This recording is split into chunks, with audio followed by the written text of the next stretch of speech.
낡고 냄새 나는 싸구려 모텔 방의 창문으로 들어오는 새벽빛은 언제나처럼 이민호의 얼굴을 섬뜩하게 비추었다. 민효는 아직 16살이지만 그의 얼굴에는 이미 굳건한 결의와 세상의 무게가 새겨져 있었다. 그는 습기가 찬 이불을 박차고 일어나 옆에서 가쁜 숨을 몰아쉬는 여동생 지혜를 내려다보았다.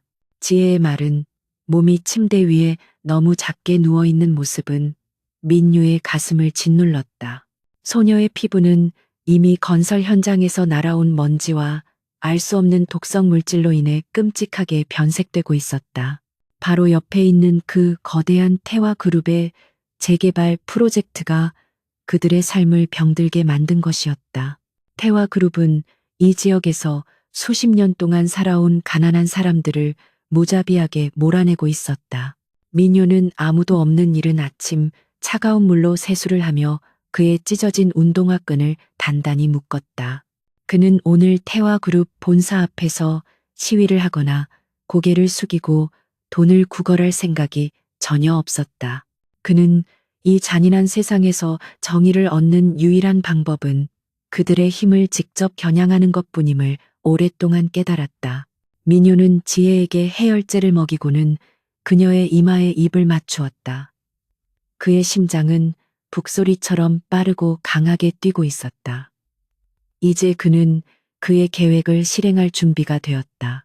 이 계획은 무모했고 거의 자살에 가까웠지만 민효에게는 다른 선택의 여지가 없었다. 민효는 어둠이 완전히 걷히기 전 재개발 구역을 둘러싼 임시벽 뒤편에 숨어 날카로운 눈빛으로 상황을 주시했다. 매일 아침 정확히 7시 45분쯤 태화그룹의 정태성 회장이 탄 검은색 리무진이 경호 차량의 호위를 받으며 이 길을 지나 본사로 향했다. 그 리무진은 완벽한 침묵 속에서 움직이는 강철 성체 같았고 민효와 같은 평범한 사람들이 감히 접근할 수 없는 권력의 상징이었다. 그는 지난 일주일 동안 회장의 이동 경로와 경호원들의 움직임을 면밀히 분석했다. 경호팀은 그들이 지나치는 이 빈민가 사람들을 완전히 무시하는 경향이 있었다. 바로 그 오만함이 민유에게 기회를 제공할 수 있었다. 7시 44분 멀리서 묵직한 엔진 소리와 함께 검은색 리무진의 모습이 시야에 들어왔다. 그 차량의 위풍당당한 모습은 이 거대한 기업의 무자비한 힘을 상징하는 듯했다. 민효는 심호흡을 하며 그의 전신에 퍼지는 아드레날린을 느꼈다. 그의 손에는 낡은 벽돌 하나가 쥐어져 있었다. 이 벽돌은 무기를 위한 것이 아니라 단지 시선을 끌기 위한 도구에 불과했다. 그는 마지막 순간까지 기다렸다. 태화그룹의 리무진이 그가 계산했던 지점, 즉 도로 중앙선을 가로지르는 지점에 도달했을 때 민효는 움직였다. 그의 움직임은 마치 잘 훈련된 스나이퍼처럼 정확하고 폭발적이었다. 민효는 임시 벽 뒤에서 뛰쳐나와 곧장 리무진의 진행 방향을 향해 달려나갔다. 그는 경호원들이 반응할 틈도 주지 않았다. 리무진의 운전석에서는 급하게 브레이크를 밟는 소리가 날카롭게 울려 퍼졌다. 타이어가 아스팔트를 긁는 냄새와 함께 거대한 차량이 민호의 앞에서 가까스로 멈춰섰다. 차량의 코가 그의 무릎을 스치는 듯한 아찔한 순간이었다. 그는 충격으로 인해 잠시 균형을 잃었지만 즉시 몸을 가다듬고 운전석 쪽 문 앞에 굳건히 섰다. 이 순간 시간은 그를 위해 멈춘 듯했다. 곧바로 앞뒤를 호위하던 경호 차량에서 건장한 남자들이 쏟아져 나왔다. 그들은 모두 검은 양복을 입고 있었고 그들의 표정은 분노와 당혹감으로 가득 차 있었다. 그들은 민효를 향해 빠르게 다가왔지만 민효는 미동도 하지 않았다. 그의 눈은 오직 리무진의 짙은 선팅 유리창만을 응시하고 있었다. 그는 그 차 안에 앉아있을 거물에게 그가 원하는 메시지를 전달해야 했다. 이 아이는 절대 물러서지 않을 것이라는 굳은 의지를 보여줘야 했다. 경호원 중 한 명이 소리를 지르며 그의 어깨를 거칠게 잡았다. 당장 비켜, 무슨 짓이야? 경호원의 목소리는 위협적이었고 그의 소나기 힘은 엄청났다. 민효는 고통을 꾹 참고 몸을 틀지 않았다. 그는 경호원의 눈을 똑바로 바라보았다. 태화 그룹 회장을 만나야 합니다. 이 문제에 대한 책임은 당신들에게 있습니다. 그의 목소리는 나이와는 어울리지 않게 낮고 단호했다. 그는 절대로 그들이 그를 그저 말썽꾸러기 불황아로 치부하게 내버려 두지 않을 작정이었다. 그의 입에서 나온 책임이라는 단어는 경호원들을 잠시 망설이게 만들었다. 그들은 단순한 시위꾼이 아님을 감지했다. 리무진의 뒷좌석 문이 묵직한 소리를 내며 열렸다. 모든 시선이 그곳으로 집중되었다. 정태성 회장은 마치 조각상처럼 완벽하게 재단된 검은색 정장 차림으로 차에서 내렸다. 그의 키는 컸고 그의 얼굴은 얼음처럼 차가웠으며 그의 눈빛은 주변의 모든 움직임을 꿰뚫어 보는 듯했다. 그는 방금 그의 아침 일정에 심각한 차질을 빚게 한 이 상황에 대해 분노하기보다는 냉정하고 프로페셔널한 호기심을 보였다. 경호원들은 회장의 등장에 더욱 긴장했고 민요를 향한 그들의 소나기 힘이 잠시 약해졌다. 테이숭 회장은 경호원들을 향해 손짓하며 물러서라는 무언의 명령을 내렸다. 그는 민요를 향해 천천히 걸어갔다. 회장의 발걸음 소리는 아스팔트 위에서 났고 단호하게 울려 퍼졌다. 민요는 이 거물의 아우라를 느꼈지만 물러서지 않았다. 그의 마음 속에는 지혜의 헐떡이는 숨소리와 그녀의 창백한 얼굴만이 가득했다. 그의 개인적인 고통과 절박함이 그를 강철처럼 단단하게 만들었다. 티이성 회장은 민요 앞에 멈춰섰다. 그들의 시선이 정면으로 부딪혔다. 테이송 회장은 민요의 낡은 옷과 때 묻은 얼굴을 훑어보았지만 그의 시선은 곧바로 소년의 눈에 고정되었다. 그 눈빛은 너무나 익숙하고 너무나 강렬해서 테이숭 회장은 자신도 모르게 숨을 멈췄다. 분노, 절박함, 그리고 놀라운 지혜가 섞인 그 눈빛은 마치 과거의 거울을 들여다보는 듯했다. 네가 감히 내 차를 멈춘 이유를 설명해봐라. 테이숭 회장의 목소리는 낮고 위압적이었지만 예상과는 달리 짜증보다는 미묘한 질문의 톤이 담겨 있었다. 그는 이 아이에게서 무언가를 읽어내려고 애쓰고 있었다. 민요는 그의 입술을 굳게 다물고 회장에게 직접 대답했다. 제 여동생은 당신들 태화그룹의 건설 현장에서 떨어진 잔해 때문에 심각하게 다쳤습니다. 그의 말은 꾸밈이 없고 직설적이었다. 우리는 당장 수술을 해야 하지만 돈이 없습니다. 당신들은 이 지역 주민들의 안전을 무시하고 공사를 강행했습니다. 당신들 회사가 직접 이 일에 책임져야 합니다. 민요는 사실만을 말했지만 그의 어조는 이 거대한 권력에 대한 맹렬한 비난을 담고 있었다. 그는 구걸하는 것이 아니라 정의를 요구하고 있었다. 태희성 회장의 미간이 잠시 찌푸려졌다. 그는 그의 비서실장 김 실장을 향해 고개를 돌렸다. 김 실장은 즉시 회장에게 가까이 다가왔고 그의 얼굴에는 불안함이 역력했다. 이 지역 재개발 현장에서 사고가 있었나? 타이숭 회장의 질문은 조용했지만 단호했다. 김 실장은 당황하며 보고했다. 회장님, 현재까지는 공식적으로 보고된 안전사고는 없습니다. 하지만 이 지역 주민들의 불만은 계속 제기되고 있는 상황입니다. 김 실장의 대답은 태화그룹의 일반적인 무책임함을 여실히 보여주는 것이었다. 민효는 김 실장의 회피적인 대답에 분노가 치밀어 올랐다. 거짓말 마십시오. 당신들은 매번 사고를 은폐했습니다. 제 동생은 지금 생명이 위태롭습니다. 민효의 목소리는 절박했지만 그는 여전히 냉정을 잃지 않았다. 그는 회장에게 다가가 그의 눈을 다시 마주쳤다. 당신이 정말로 이 회사의 총 책임자라면 당신은 이 문제를 회피할 수 없습니다. 저는 돈을 요구하는 것이 아니라 정의를 요구하고 있습니다. 제 동생을 살려주십시오. 그의 호소는 단순한 돈 이상의 가치를 담고 있었다. 태희성 회장은 민요의 눈에서 그의 과거의 그림자를 보았다. 이 아이는 5년 전 자신이 겪었던 세상의 부조리함에 대한 저항과 투쟁의 모습을 고스란히 담고 있었다. 이 아이의 눈빛은 너무나 강렬해서 태희승 회장 자신도 이 순간 자신이 누구인지, 왜 여기에 서 있는지 잠시 잊어버릴 정도였다. 회장은 그의 냉철한 이성으로 이 상황을 분석하기 시작했다. 이 소년의 행동은 무모했지만 그 이면에는 계산된 용기와 절박함이 있었다. 그리고 그 아이의 주장은 진실일 가능성이 높았다. 좋다.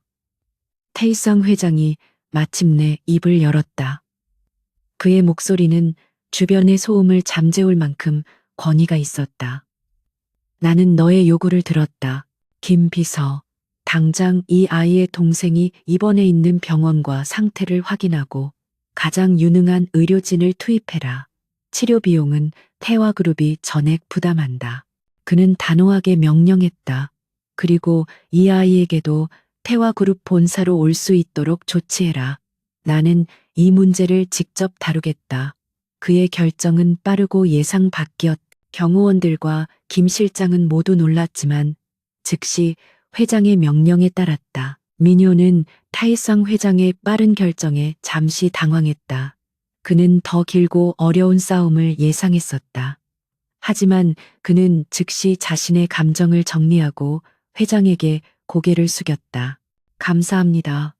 하지만 저는 제 동생이 안전해질 때까지 이 자리를 떠나지 않을 것입니다. 그는 여전히 불신과 경계심을 보였다. 태희성 회장은 그의 신중함에 고개를 끄덕였다. 그는 이 아이가 단순한 어린아이가 아님을 다시 한번 확인했다. 그는 민요의 단호한 태도에서 잃어버렸던 자신의 모습을 발견한 것 같았다. 태희성 회장은 리무진에 다시 오르기 전 마지막으로 민요를 응시했다. 그는 자신의 마음속에서 요동치는 강렬한 감정을 이해할 수 없었다. 이 소년에게서 느껴지는 낯선 감정, 강한 끌림, 그리고 설명할 수 없는 죄책감. 그는 김 실장에게 소년의 배경을 철저히 조사하라고 속삭였다. 특히 5년 전 나와 관련된 모든 기록을 확인해라. 아주 작은 단서라도 놓치지 마라. 태희상 회장의 눈은 날카롭게 빛났다. 그는 이 소년이 단순한 피해자가 아닐 수도 있다는 불길한 예감을 느꼈다. 민효는 리무진이 다시 움직여 시야에서 사라질 때까지 그 자리에 서 있었다. 경호원들은 지혜를 병원으로 이송하는 절차를 진행했고 김 실장은 약속대로 그를 태화그룹 본사로 데려가기 위해 차량을 준비했다. 민효는 마침내 안도의 한숨을 내쉬었지만 그의 투쟁은 이제 막 시작되었음을 알고 있었다. 그의 심장은 여전히 무겁게 뛰고 있었다. 지혜를 구했지만 이제 그는 자신이 맞서 싸워야 할 거대한 권력의 중심부로 걸어 들어가야 했다. 그리고 그는 그곳에서 5년 전 모든 것을 잃었던 아버지의 그림자를 마주하게 될 줄은 꿈에도 몰랐다. 정태성 회장은 리무진의 푹신한 가죽 시트에 몸을 기댔지만 그의 마음은 전혀 편안하지 않았다. 방금 전 도로 위에서 그를 가로막았던 소년 이민호의 눈빛이 뇌리에서 떠나지 않았다. 그 눈빛에는 거리의 강인함과 순수한 절박함이 기묘하게 섞여 있었다. 그는 수많은 사람을 만나봤지만 그토록 거침없이 자신의 권위를 정면으로 응시하는 눈은 처음이었다. 태희상은 자신도 모르게 운전 중인 운전기사에게 물었다. 내가 어렸을 때도 저렇게 무모했나? 운전기사는 대답 대신 백미러로 회장을 불안하게 바라보았지만 아무 말도 하지 않았다. 태희승은 그의 옆자리에 앉은 비서실장 김 실장을 향해 고개를 돌렸다. 김 비서, 아이의 동생 처리는 내가 지시한 대로 진행하고 있는가? 그의 목소리에는 단 한 점의 흔들림도 없었다. 가장 실력 있는 의사를 투입하고 필요한 모든 치료를 하도록 해. 비용은 중요하지 않다. 김 실장은 손에 쥔 태블릿을 확인하며 즉시 보고했다. 예, 회장님. 현재 아이는 강남 세브란스 병원으로 이송 중이며 저명한 외과 전문의가 대기하고 있습니다. 또한 현장 상황 파악을 위해 팀을 급파했습니다. 테이스웅은 만족하지 않았다. 그는 턱을 괴고 짙은 선팅 유리창 밖으로 빠르게 지나가는 도시의 풍경을 응시했다. 그 아이 이민호에 대한 배경 조사는 어떻게 되었나? 내가 말한 대로 5년 전 기록까지 철저하게 파고들어라. 그의 목소리는 차가웠지만 그 내면에는 설명할 수 없는 불안감이 맴돌고 있었다. 그는 민요의 외모와 굳건한 태도에서 자신과 닮은 점을 분명히 발견했지만 동시에 그가 숨기고 있는 무언가가 있을 거라고 직감했다. 회장님, 현재까지 파악된 바에 따르면 이민호 군은 어머니가 5년 전 이혼 후 생계를 책임지시다가 최근 지병으로 돌아가셨고 동생 지혜양과 단둘이 빈민가에서 살고 있었습니다. 김 실장의 보고는 조심스러웠다. 공식 기록상으로는 특이 사항이 없습니다. 다만 회장님께서 실종되셨던 그 5년의 기간 동안 그들의 생활은 극도로 어려워졌던 것으로 보입니다. 이 말은 타이숭의 심장을 날카롭게 찔렀다. 5년. 그에게는 잃어버린 시간이었지만 이 아이들에게는 지옥 같은 고난의 시간이었을 것이다. 태이성은 눈을 감고 5년 전에 마지막 기억을 되짚었다. 그는 회사의 중요한 비밀 프로젝트를 진행하던 중 의문의 교통사고를 당했다. 그리고 깨어났을 때는 모든 기억을 잃은 채 낯선 병원에 있었다. 그가 기억을 되찾고 태화그룹으로 돌아왔을 때는 이미 1년이 지난 후였다. 그는 그 공백 기간 동안 자신의 삶과 주변에서 무슨 일이 일어났는지 완전히 알지 못했다. 그는 잃어버린 기억의 조각들이 민요라는 소년과 관련이 있을 거라는 강한 예감을 느꼈다. 이민호 군의 어머니, 즉 제 전처 되시는 분의 성함과 신상 정보를 다시 확인해라. 그리고 5년 전 내가 실종되기 직전까지의 기록을 자세히 뒤져봐라. 테이숭은 지시했다. 그의 목소리는 점점 더 날카로워졌고 김 실장은 그의 긴장된 태도에 압도되었다. 특히 실종 직전에 그분과의 관계나 주고받았던 연락 기록을 전부 찾아내 사적인 모든 기록까지 포함해서 말이다. 테이숭은 이 아이가 자신의 아들일 가능성이 있다는 것을 이미 본능적으로 느끼고 있었다. 테이숭은 사무실에 도착하자마자 곧바로 그의 집무실로 향했다. 그는 거대한 통유리 창문 앞에 서서 서울의 전경을 내려다보았다. 그의 통치 아래 있는 거대한 도시의 풍경이었지만 그의 눈에는 방금 전 길거리에서 만났던 소년의 굳건한 눈빛만이 보였다. 태이숭은 그의 아버지로부터 태화그룹을 물려받았고 항상 냉철하고 완벽한 사업가로 알려져 왔다. 하지만 그는 권력의 정점에 서 있을수록 더욱 외로워지는 자신의 내면을 알고 있었다. 정오가 되기 전 김 실장이 조심스럽게 집무실로 들어왔다. 그의 손에는 두꺼운 파일이 들려 있었다.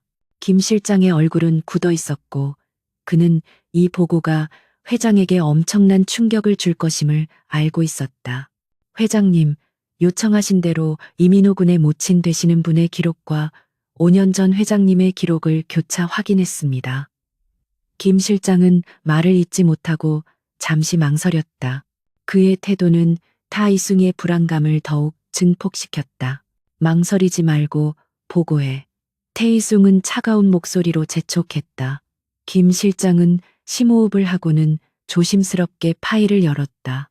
이민호 군의 생년월일과 회장님과의 관계를 면밀히 조사한 결과 민요 군은 회장님의 친자일 가능성이 거의 100%입니다. 5년 전 회장님께서 실종되시기 몇 달 전 회장님과 전처 사이에는 갈등이 심했고 그분은 회장님의 아이를 임신 중이셨습니다. 그러나 회장님의 실종 직후 전처께서는 출산을 하셨고 기록상으로 민요 군은 바로 그때 태어났습니다. 이 충격적인 보고에 태이숭은 창백하게 굳어버렸다. 그는 그의 거대한 책상 위를 지탱하기 위해 손을 짚었다. 5년 전 내가 사라진 직후에 태어났다고? 그의 목소리는 떨렸지만 곧 냉정을 되찾았다. 그는 5년 동안 자신이 이 세상에서 사라져 있었다는 사실과 그동안 자신의 아들이 세상에 태어나 고통받고 있었다는 사실에 깊은 절망과 분노를 느꼈다. 그가 리무진에서 느꼈던 강렬한 연결감은 단순한 우연이 아니었다. 그것은 피의 끌림이었다. 그리고 김비서, 나의 실종에 대한 재조사는 어떻게 되었지? 티일성은 날카롭게 물었다. 그는 이미 자신의 실종이 단순한 사고가 아니었음을 짐작하고 있었다. 당시 보고서는 단순 교통사고로 종결되었지만 나는 그 뒤에 숨겨진 무언가가 있다고 믿는다. 5년 전 그 사고가 일어나기 직전에 누가 가장 큰 이익을 얻었는지 다시 한번 확인해봐. 그의 질문은 이제 단순한 개인적인 문제가 아닌 회사 내부의 권력 암투로 확대되었다. 김 실장은 조심스럽게 대답했다. 당시 회장님께서 실종되신 후 가장 큰 수혜를 입은 인물은 정한석 부회장이었습니다. 정한석은 태이숭의 사촌 동생이자 현재 태화그룹의 경영권을 실질적으로 대행하고 있는 인물이었다. 그는 회장님의 공백을 이용해 주요 사업들을 장악하고 회장님의 측근들을 모두 제거했습니다. 현재 그는 다음 주 주주총회에서 회장님으로부터 완전한 권한을 넘겨받으려고 계획 중입니다. 태이숭의 눈빛은 한순간에 얼음장처럼 차갑게 변했다. 그는 주먹을 꽉 쥐었다. 한스요키은 항상 그의 뒤를 쫓았고 티에승계의 실종 직후 그가 회사에 복귀하는 것을 방해하려 했던 모든 시도 뒤에는 한스요키의 그림자가 있었다. 이제 그가 민요와 GIH의 불행에까지 연루되었을 가능성이 높았다. 태화그룹의 재개발 현장에서 발생한 사고는 단순한 과실이 아니라 한스요키의 무자비한 이익 추구의 결과일 수 있었다. 정한석 부회장에게는 이민호와 지혜에 대한 정보를 절대 흘리지 않도록 조심해. 태이승은 경고했다. 그리고 민효군을 내 사무실로 데려와. 나는 그 아이와 단둘이 이야기해야겠다. 그는 이 문제를 직접 해결하고 싶었다. 그는 아버지로서 아들에게 사과해야 했고 태화그룹의 회장으로서 그의 가족에게 불행을 안겨준 책임에 대해 대가를 치러야 했다. 그의 내면에서는 죄책감과 책임감이 끓어오르고 있었다. 오후 늦게 민효는 김 실장의 안내를 받아 태화그룹 본사의 꼭대기층에 있는 태이숭의 집무실로 들어섰다. 민효는 건물 전체의 압도적인 권력과 부의 분위기에 주눅들지 않았다. 그의 눈빛은 여전히 날카롭고 경계심으로 가득 차 있었다. 그는 이 거대한 기업의 심장부에서 그가 원하는 정의를 얻을 때까지 물러서지 않을 것이라고 다짐했다. 그는 그의 동생을 살리기 위해 이곳에 온 것이다. 태일승은 민효를 맞이하기 위해 자리에서 일어나 통유리 창문 앞에 섰다. 그는 민효의 얼굴을 다시 한번 자세히 들여다보았다. 5년 전 자신의 젊은 모습이 그 소년에게서 고스란히 투영되었다. 네 동생은 최고의 치료를 받고 있다. 걱정하지 않아도 좋다. 태일승은 차가운 기업가의 말투가 아닌 좀 더 개인적인 어조로 말했다. 그는 민효에게 앉으라고 권했지만 민효는 서 있는 것을 택했다. 감사합니다. 하지만 저는 당신의 선의에 의존하기 위해 여기에 온 것이 아닙니다. 민효는 단호하게 말했다. 저는 태화그룹의 불법적인 안전 규정 무시와 그로 인해 발생한 피해에 대한 정당한 보상과 책임을 요구합니다. 당신은 이 모든 것의 총책임자입니다. 민효는 그의 주장을 굽히지 않았다. 그는 이 거대한 권력 앞에서 자신의 권리를 당당하게 주장했다. 그의 용기는 태이숭의 마음속 깊은 곳을 울렸다. 타이숭은 민효의 솔직함에 감탄했다. 그는 민효를 자신의 아들로 인정하기 전 이 아이의 진정한 강인함을 시험하고 싶었다. 책임이라. 좋다. 책임이라. 만약 내가 네가 주장하는 모든 책임을 진다면 너는 나에게 무엇을 해줄 수 있지? 테이스옹은 미녀의 논리를 따라가며 질문했다. 그는 이 거래를 단순한 돈으로 끝내고 싶지 않았다.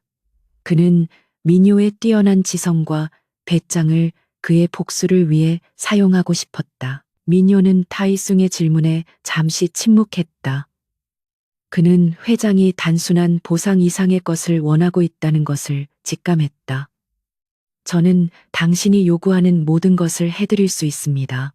만약 그것이 동생의 안전과 당신의 책임 이행을 확실히 하는 길이라면 말입니다.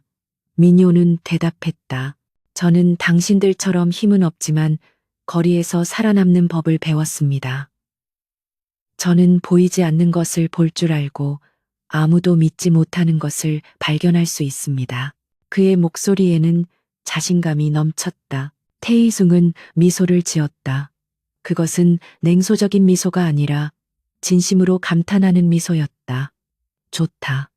너의 말대로 너는 단순한 피해자가 아니다. 태이숭은 그의 책상 서랍에서 낡은 사진 한 장을 꺼냈다. 그것은 5년 전 그의 젊은 아내와 함께 찍은 사진이었다. 너는 내 아들이다, 민요. 테이숭은 마침내 입을 열었다. 그의 고백은 집무실을 가득 채웠고 민요는 그 순간 충격으로 몸이 굳어버렸다. 5년 동안 잃어버렸던 친아버지를 이렇게 갑작스럽게 그리고 믿을 수 없는 상황에서 마주하게 될 줄은 꿈에도 몰랐다. 민요의 얼굴은 혼란과 분노 그리고 믿을 수 없는 감정들로 뒤섞였다. 당신이 아버지라고요? 그의 목소리는 거의 속삭임에 가까웠다. 당신은 5년 동안 우리를 버렸습니다. 당신이 태화그룹의 회장으로 편안하게 살고 있을 때 저는 지혜를 먹여 살리기 위해 길거리에서 발버둥 쳤습니다. 그의 분노는 폭발적이었고 그는 아버지의 갑작스러운 고백을 쉽게 받아들일 수 없었다. 그는 그의 아버지가 아닌 단지 책임을 회피하려는 태화그룹의 회장만을 보고 있었다. 나는 너희를 버린 것이 아니었다. 나는 사고를 당했고 기억을 잃었다. 그리고 그것은 단순한 사고가 아니었어. 타해승은 아들의 분노를 이해하며 차분하게 설명했다. 그 모든 것 뒤에는 너의 사촌 정한석 부회장의 그림자가 있다. 그는 내가 사라진 동안 회사를 장악했고 이제 그는 너와 내 동생을 포함한 나의 모든 것을 빼앗으려고 한다. 타이승의 눈빛은 복수심으로 불타올랐다. 그는 아들에게 진실을 설명하고 싶었다. 민요는 잠시 동안 그 말을 깊이 생각했다. 그는 거리에서 살면서 사람들의 악의와 거짓말을 너무 많이 경험했다. 테이숭의 이야기는 너무나 극적이었지만 그의 눈빛은 진실을 말하고 있는 듯했다. 만약 당신의 말이 사실이라면 민요는 조용히 말했다. 당신은 당신의 아들과 당신의 위치를 되찾기 위해 무엇을 할 수 있습니까? 저는 단순한 감정적 연민이 아닌 행동을 원합니다. 그는 여전히 그의 아버지를 완전히 신뢰하지 않았다. 태희성은 그의 아들의 강인함과 실용적인 사고방식에 다시 한번 감탄했다. 나는 너에게 힘을 줄 것이다. 모든 자원과 정보를 줄 것이다. 테이숭은 그의 책상으로 걸어가서 민요를 향해 손을 내밀었다. 너는 나의 아들이지만 지금부터 너는 나의 가장 강력한 동맹이 되어야 한다. 우리는 한시오케과 그의 부패한 네트워크를 무너뜨려야 한다. 내 동생의 안전은 오직 우리가 성공했을 때만 보장될 수 있다. 그의 제안은 단순한 가족의 재결합이 아니라 피와 복수를 위한 동맹이었다. 민요는 그의 아버지의 손을 바라보았다. 그 손은 권력과 부의 상징이었지만 동시에 그가 5년 동안 갈망했던 안정과 보호를 상징하기도 했다. 그는 잠시 망설였지만 지혜의 창백한 얼굴을 떠올렸다. 그에게는 선택의 여지가 없었다. 그는 그의 손을 타이숭의 손에 포개었다. 그들의 악수는 단순한 거래가 아닌 태화그룹의 미래를 결정짓는 피로 맺어진 새로운 전쟁의 시작이었다. 이제 아들은 아버지를 믿고 그를 돕기 위해 태화그룹의 심장부로 걸어 들어갈 준비가 되어 있었다. 정태성 회장의 집무실을 떠난 이민호의 발걸음은 무거웠다. 그의 심장 속에서는 분노, 불신, 그리고 혼란스러운 희망이 소용돌이치고 있었다. 그는 5년 동안 버려졌던 아버지 태화그룹의 냉혹한 회장 정태성을 마주했다. 그 충격적인 만남은 민요의 삶의 뿌리를 송두리째 흔들어 놓았다. 그가 수년간 꿈꿔왔던 복수와 정의는 이제 아버지와의 복잡한 동맹이라는 예측 불가능한 형태로 바뀌어 버렸다. 그는 테이스웅의 이야기를 완전히 믿을 수는 없었지만 그가 건넨 도움의 손길은 지혜의 생명을 구할 수 있는 유일한 길이었다. 이 사실이 민요를 행동하게 만들었다. 김 실장은 테이스웅의 명령에 따라 민요를 VIP 대기실로 안내했고 그곳에서 민요는 태화그룹의 방대한 정보 시스템에 접근할 수 있게 되었다. 김 실장은 민요의 비상한 지성과 냉철한 태도에 놀라움을 금치 못했지만 회장의 사적인 명령에 따라 그에게 협조해야 했다. 회장님께서는 이 모든 상황을 정한석 부회장의 음모로 보고 계십니다. 민요 군, 당신은 이 싸움에서 회장님의 가장 중요한 무기입니다. 김 실장은 조심스럽게 말했다. 민요는 냉소적으로 웃었다. 무기가 되기 전에 저는 그 무기가 얼마나 신뢰할 수 있는지 확인해야겠습니다. 민요는 즉시 태화그룹의 내부 보안망에 접속하여 정태성 회장의 5년 전 실종 사건 파일을 검색하기 시작했다. 그는 태이숭의 지시대로 외부 공식 기록이 아닌 회사 내부의 비공식 보고서와 정한석 부회장 관련 프로젝트 자료들을 파고들었다. 민요의 컴퓨터 실력은 거리에서 생존하기 위해 익힌 해킹과 정보 수집 기술로 단련되어 있었기에 기업의 방대한 데이터를 처리하는 데 능숙했다. 그의 손가락은 키보드 위를 춤추듯이 움직였고 수많은 파일들이 그의 눈앞에 펼쳐졌다. 민요는 먼저 5년 전 타이승 회장이 당했다는 교통사고 보고서를 검토했다. 공식 보고서에는 단순한 운전 부주의로 인한 사고로 결론 내려져 있었지만 민요는 사고 현장 사진의 각도와 차량 파손 정도가 일반적인 사고 패턴과 다르다는 것을 발견했다. 특히 사고가 발생한 지역은 인적이 드물고 보안 카메라가 없는 사각지대였다. 이는 테이숭이 단순한 사고가 아닌 치밀하게 계획된 공격의 희생자일 가능성을 높여주었다. 민호의 눈은 섬광처럼 빛났다. 다음으로 민요는 정한석 부회장의 재임 기간 동안의 회사 재정 기록과 투자 프로젝트들을 분석했다. 한스역은 타이숭이 실종된 직후 태화그룹의 자금을 해외 페이퍼 컴퍼니로 유출하고 이를 통해 개인적인 비자금을 조성하는 데 주력했다. 민요는 복잡한 금융거래 네트워크를 빠르게 추적하여 한시오케이 테이쌍의 복귀를 막기 위해 회사의 자원을 어떻게 부패하게 사용했는지에 대한 명확한 패턴을 찾아냈다. 이 패턴은 민요가 태화그룹의 어둠의 심장부를 이해하는데 결정적인 단서가 되었다. 이러한 금융조작의 핵심에는 태화건설의 재개발 프로젝트들이 있었다. 바로 지혜가 다쳤던 그 현장도 포함되어 있었다. 민요는 이 프로젝트들에 대한 예산 삭감과 안전 규정 무시가 정한석의 직접적인 지시에 의한 것임을 확인했다. 한스요크는 비용 절감을 통해 비자금을 확보하는 데 혈안이 되어 있었고 이는 곧 민요와 지혜의 삶을 위험에 빠뜨린 직접적인 원인이었다. 민요의 분노는 개인적인 복수심을 넘어 거대한 부패에 대한 정의감으로 커져갔다. 정보를 수집하는 동안 민요는 한시오케이 태화그룹의 주요 경영진들과 이사들을 자신의 사람들로 교체했다는 사실도 발견했다. 이들은 모두 한시오케이의 부패한 계획에 동조하거나 침묵하는 대가로 막대한 이익을 얻고 있었다. 태화그룹은 겉으로는 건전한 기업처럼 보였지만 내부적으로는 한스요케과 그의 공범들로 이루어진 거대한 부패 네트워크에 의해 잠식되고 있었다. 민요는 이 모든 것을 증명할 수 있는 결정적인 증거, 즉 한스요케의 직접적인 지시가 담긴 문서를 찾아야 했다. 그 시각 태화그룹의 부회장 정한석은 자신의 호화로운 집무실에서 만족스러운 미소를 짓고 있었다.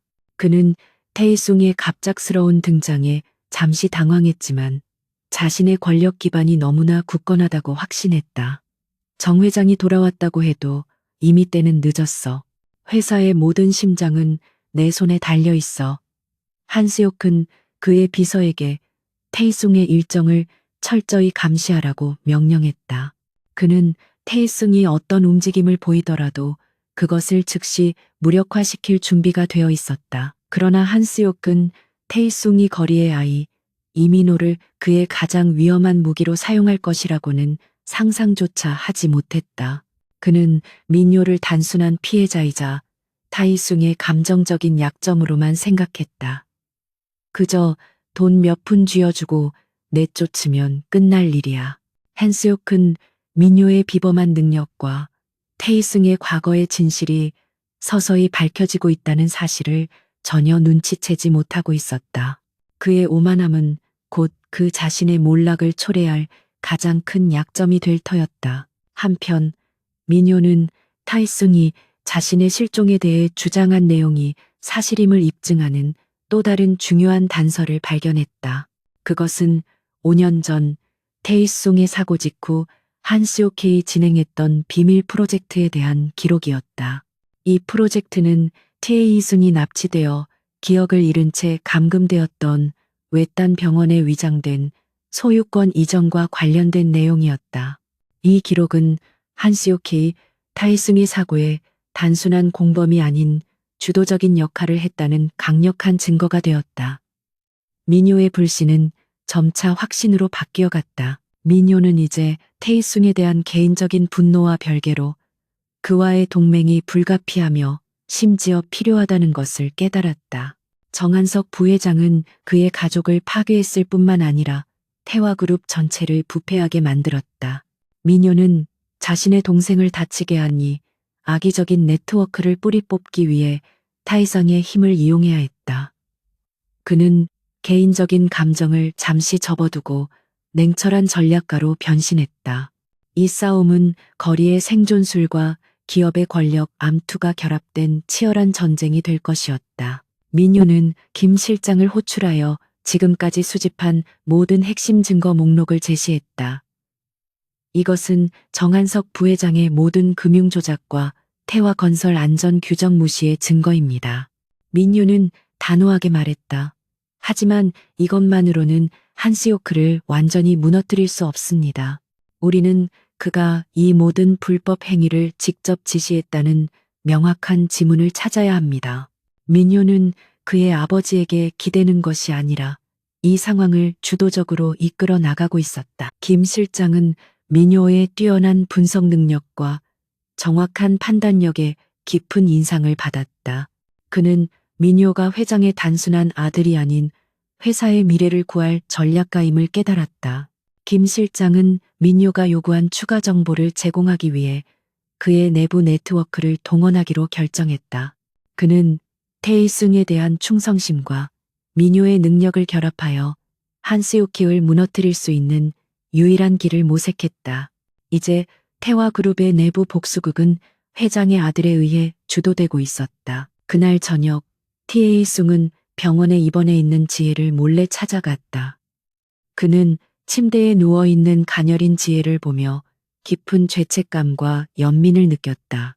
그는 5년 전 가족을 보호하는 데 실패한 자신의 나약함을 뼈저리게 느꼈다. 지혜의 창백한 얼굴을 보며 타이숭은 정한석에 대한 복수를 반드시 완수하고 그의 아들 민유에게 진정한 정의를 되찾아주기로 다시 한번 굳게 다짐했다. 그는 이제 단순한 기업인이 아닌 복수심에 불타는 아버지였다. 민유는 그의 아버지가 지혜를 보러 갔다는 사실을 알았지만 그는 자신의 감정을 통제하며 증거 수집에 몰두했다. 그는 아버지의 과거에 대한 감정적인 집착보다는 현재의 위협을 제거하는 데 집중했다. 그는 정한석이 다음 주 주주총회에서 태이숭을 완전히 몰아내기 위한 최종 계획을 준비하고 있다는 것을 파악했다. 시간은 촉박했다.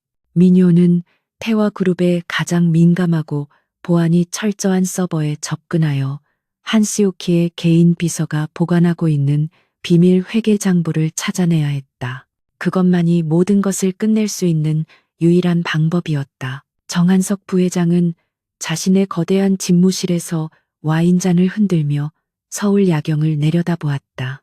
그는 정태성 회장이 몰래 이민호와 지혜의 치료를 돕고 있다는 보고를 받은 후 그의 오만함이 극에 달했다. 결국 감정에 휘둘리는군. 5년 전에 겪은 사고가 그를 바보로 만들었어. 한수욕은 콧방귀를 뀌었다. 그는 민효라는 아이가 타이숭의 잃어버린 아들이라는 사실까지는 아직 눈치채지 못했지만 그 아이들이 타이숭의 약점이자 복귀의 명분이 될 수 있다는 사실을 직감했다. 한스욕은 이 위험 요소를 즉시 제거하기로 결정했다. 한스욕은 그의 그림자처럼 움직이는 충직한 부하 황전무를 호출했다. 황전무는 태화그룹 내에서 그의 더럽고 폭력적인 일들을 처리해온 인물이었다. 황전무, 병원에 입원해 있는 정 회장의 보호 대상 아이를 처리해야겠다. 한스욕은 차갑게 명령했다. 사고로 위장해라. 아이가 이미 다쳤으니 치료 중 합병증으로 사망하는 것은 흔한 일이지. 흔적을 남기지 마. 이 일은 내가 회장 자리에 완전히 오르기 전에 마무리되어야 한다. 그의 목소리는 잔인했지만 결정은 신중했다. 황전무는 한스요키의 명령에 따라 즉시 행동에 착수했다. 그는 그의 수하들을 동원하여 지혜가 입원해 있는 강남 세브란스 병원의 보안 시스템과 의료진 교대 시간을 면밀히 조사했다. 그들의 계획은 야심만만하고 잔인했다.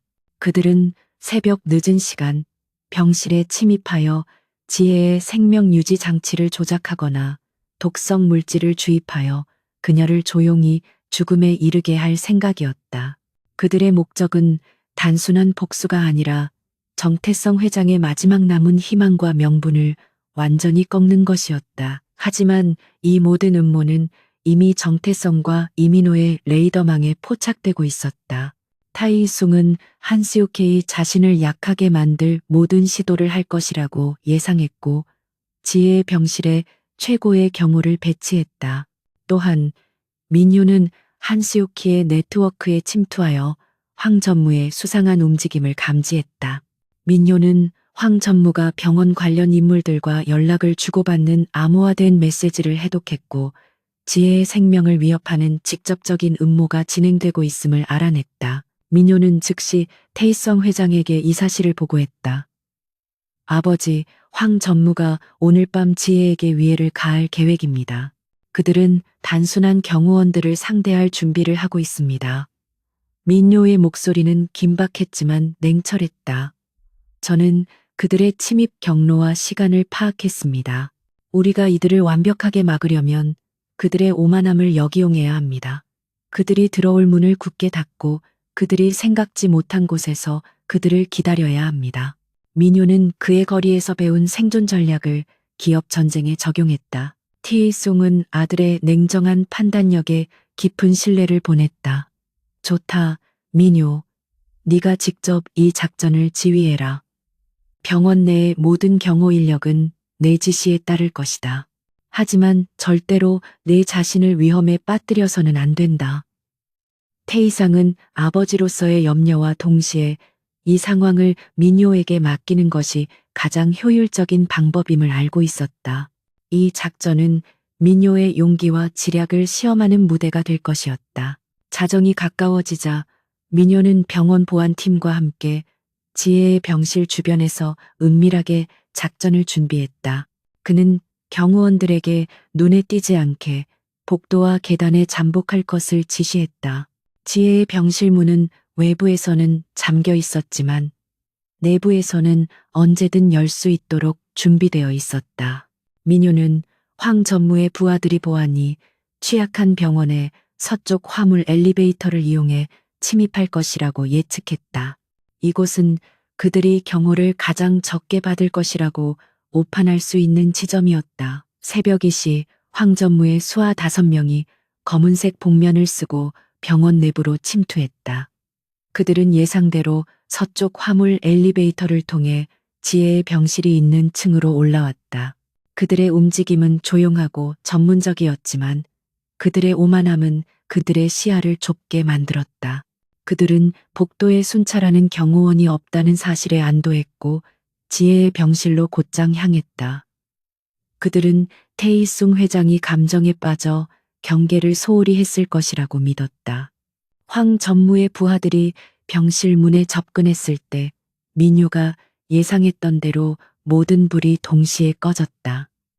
병원 복도는 갑작스러운 어둠에 휩싸였고 침입자들은 당황했다.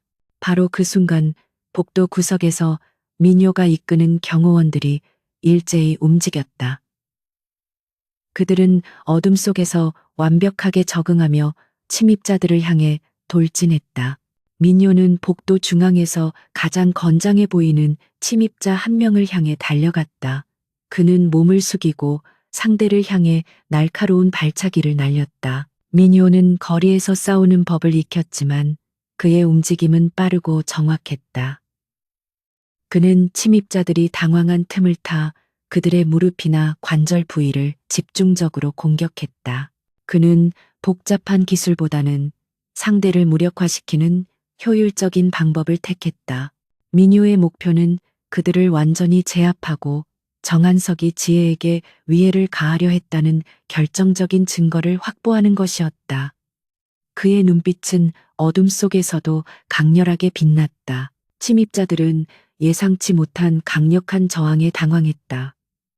그들은 자신들이 단순한 어린아이를 상대하는 것이 아니라 잘 훈련된 군대를 상대하고 있음을 깨달았다. 경호원들은 테이숭 회장의 지시에 따라 무자비하게 침입자들을 제압했다. 민효는 격렬한 몸싸움 속에서도 침입자들의 주머니에 들어있는 휴대폰과 통신장치를 재빨리 빼앗아 그의 숨겨진 주머니에 넣었다. 이 장치들이 정한석의 음모를 폭로할 결정적인 증거가 될 것이었다. 결국 모든 침입자들은 완전히 무력화되었고 병원 보안팀에 의해 조용히 체포되었다. 불이 다시 켜졌을 때 민효는 복도 중앙에 서서 숨을 몰아쉬고 있었다. 그의 얼굴에는 작은 상처가 있었지만 그의 눈빛은 승리감과 냉정한 결의로 가득 차 있었다. 그는 이 작전을 성공적으로 지휘했고 지혜의 생명을 보호했을 뿐만 아니라 한시오키의 부패한 네트워크에 치명적인 타격을 입혔다. 그는 이제 단순한 아이가 아니었다. 그는 태화 그룹의 전쟁을 이끄는 전술가였다. 민효는 체포된 침입자들의 휴대폰을 즉시 테이성 회장에게 보냈다. 이 휴대폰에는 황 전무와 직접 주고받은 암호화된 메시지가 들어있었다. 이 메시지들은 정한석이 지혜에게 위해를 가하도록 직접 지시했다는 명확한 증거를 제공했다. 이 증거는 한시오키의 오만함과 무자비함이 결국 그의 몰락을 가져올 것임을 보여주었다. 민효는 자신의 가족을 보호하기 위해 그가 할 수 있는 모든 것을 해냈다는 사실에 안도감을 느꼈다. 다음 날 아침 정태성 회장은 그의 집무실에서 민효가 보낸 증거를 검토하며 격노했다. 한시오키 그의 아들을 죽이려 했다는 사실은 태이성에게 개인적인 복수심을 넘어 기업의 건전성을 위한 싸움으로 확대되었다. 태이성은 민효의 뛰어난 능력에 대해 다시 한번 감탄했다. 이 아이는 거리에서 자랐지만 그 어떤 전문가보다도 뛰어난 판단력과 실행력을 보여주었다. 태이성은 민효가 태화그룹을 정화할 수 있는 유일한 희망임을 확신했다. 김비서, 즉시 황 전무를 체포하고 모든 증거를 확보해 그리고 정한석 부회장에게는 아직 이 모든 사실을 알리지 마. 태이숭은 차갑게 명령했다. 그는 자신이 안전하다고 믿게 내버려둬야 한다. 우리는 그가 가장 오만할 때, 즉 주주총회에서 모든 것을 폭로해야 한다. 태이송은 민유와 함께 완벽한 함정을 계획했다. 이 함정은 한 시오케이 자신의 탐욕과 오만함에 의해 스스로 무너져 내리도록 설계되었다. 민효는 병원을 떠나기 전 잠들어 있는 지혜의 침대 곁에 앉아 그녀의 손을 잡았다. 지혜야, 이제 오빠가 너를 해치려는 모든 사람들을 물리칠 거야. 너는 안전해질 거야. 민효는 조용히 속삭였다. 그의 눈빛은 더 이상 혼란스럽지 않았다. 그는 이제 그의 아버지와의 동맹이 올바른 선택이었음을 알았다. 그는 그의 아버지 테이숭을 이용하고 있었지만 동시에 그는 테이숭의 복수를 돕고 태화그룹의 정의를 회복하는 데 기여하고 있었다. 이 모든 것이 결국 지혜의 안전을 위한 것이었다. 이제 민요는 태화그룹의 어둠의 심장부로 직접 걸어 들어갈 준비가 되었다. 그는 정태성 회장의 아들로서가 아니라 정한석 부회장의 부패한 네트워크를 파헤칠 그림자 요원으로서 행동해야 했다. 그의 다음 임무는 태화그룹 본사 내부에 침투하여 한스요키의 가장 깊은 비밀, 즉 테이성 회장의 5년 전 실종에 대한 결정적인 증거를 찾아내는 것이었다. 이 싸움은 단순한 돈이나 권력이 아닌 가족의 명예와 생명을 건 치열한 심리전이 될 것이었다. 이민호는 아버지 정태성 회장과의 격렬한 악수 이후 그의 삶이 완전히 새로운 차원의 전쟁터로 변했음을 느꼈다. 그는 더 이상 거리에서 생존을 위해 발버둥 치는 아이가 아니었다. 그는 이제 태화그룹이라는 거대한 성체 내부를 무너뜨릴 비밀 병기였다. 그러나 민효는 태이숭의 아들로서가 아니라 냉철한 동맹으로서 그와 관계를 맺었다. 그의 마음속 깊은 곳에는 5년 동안 버려진 것에 대한 씁쓸함이 여전히 남아 있었고, 그는 이 동맹이 오직 여동생 지혜의 안전과 복수를 위한 것임을 끊임없이 되새겼다. 민요는 테이숭의 최고급 아파트에서 제공된 새로운 옷과 깨끗한 환경에도 불구하고 여전히 거리의 감각을 잃지 않았다. 그는 아버지가 제공한 모든 것을 도구로만 생각했고 감정적으로 휘둘리지 않으려고 노력했다. 태이상은 민요의 냉정한 태도를 이해했다. 그는 아들의 마음을 돌리기 위해서는 말보다는 행동이 필요하다는 것을 알고 있었다. 테이승은 민요에게 정한석 부회장의 부패한 네트워크를 무너뜨릴 완벽한 계획을 제시했다. 민요, 우리는 한시오키의 가장 오만할 때 그를 공격해야 한다. 테이숭은 그의 집무실에서 민요에게 태화그룹의 조직도를 보여주며 설명했다. 그는 네가 단순한 사고 피해자라고 믿고 있다. 우리는 이 오판을 최대한 이용해야 한다. 너는 나의 지원을 받는 비밀 요원이 아니라 태화그룹 내부에 침투하는 새로운 인재로 위장해야 한다. 티이숭의 계획은 민요의 능력과 한세오키의 오만함을 동시에 이용하는 것이었다. 민요는 타이숭의 계획에 즉각적으로 동의했다. 저는 회계와 데이터 분석에 재능이 있습니다. 거리에서 먹고 살기 위해 불법적인 루트로 이 능력을 단련했습니다. 한시오키 부회장은 제가 그 분야에서 그의 비자금 흐름을 읽을 수 있는 유일한 사람이라고 믿게 만들어야 합니다. 민요는 그의 능력과 과거의 경험을 전략적으로 활용할 방법을 제시했다. 그의 냉정한 분석력은 테이숭에게 깊은 인상을 남겼다. 이 아이는 단순히 용감한 것이 아니라 전략적이었다. 테이숭은 김 실장에게 민요의 가짜 이력서를 만들라고 지시했다. 그의 이력서는 보잘것없는 대학 출신이지만 컴퓨터와 금융 데이터 분석 분야에서 놀라운 실력을 갖춘 비밀스러운 천재로 포장되었다. 이력서는 정한석 부회장이 주도하는 태화건설의 재무팀에 지원하는 것으로 위장되었다. 한스욕은 자신의 비자금 규모를 아는 내부 인물을 항상 경계했기에 외부의 순진하고 유능한 젊은이를 자신의 목적에 이용하려고 할 가능성이 높았다. 며칠 후 민요는 정한석 부회장의 면접에 참석했다. 한스욕은 민요의 낡은 옷차림과 겸손한 외모를 보고 그를 얕잡아 보았다. 네가 그 소문난 컴퓨터 천재인가? 겉보기에는 별 볼일 없어 보이는데. 한스요크는 거만하게 말했다. 민요는 테이숭에게 배운 대로 감정을 숨기고 냉정한 태도를 유지했다. 저는 겉모습으로 판단될 인재가 아닙니다. 제가 보여드릴 수 있는 것은 오직 결과뿐입니다. 민요는 단호하게 대답했다. 한스요크는 민요의 대담함에 잠시 흥미를 느꼈다. 그는 민요에게 태화 건설의 복잡하고 의도적으로 혼란스러운 회계 장부 샘플을 제시했다. 이 장부에서 지난 분기 비정상적인 지출 항목을 찾아내봐. 10분 주겠다. 한스요크는 민요가 실패할 것이라고 예상했다. 이 장부는 한스요크의 비자금 세탁을 위해 특별히 조작된 것이었기 때문이었다. 이것은 한스요키 민요의 능력을 시험하는 동시에 자신의 권력을 과시하는 행위였다. 민요는 침착하게 태블릿을 받아들고 데이터를 분석하기 시작했다. 그의 눈은 수많은 숫자와 코드를 빠르게 훑었다. 민요는 타이슨과의 사전 훈련을 통해 이미 한스요키 어떤 방식으로 비자금을 세탁하는지 알고 있었다. 그는 단순히 숫자를 찾는 것이 아니라 한스요키의 의도와 패턴을 읽었다. 5분이 채 지나지 않아 민요는 고개를 들었다. 찾았습니다. 홍콩에 있는 블랙스톤 엔터프라이즈라는 페이퍼 컴퍼니를 통해 약 500억 원의 자금이 유출되었고 이는 컨설팅 비용으로 위장되었습니다. 하지만 해당 컨설팅 회사는 존재하지 않습니다. 정한석은 민요의 정확하고 빠른 분석에 충격을 받았다. 그는 민요의 겸손한 외모 뒤에 숨겨진 천재성을 인정할 수밖에 없었다.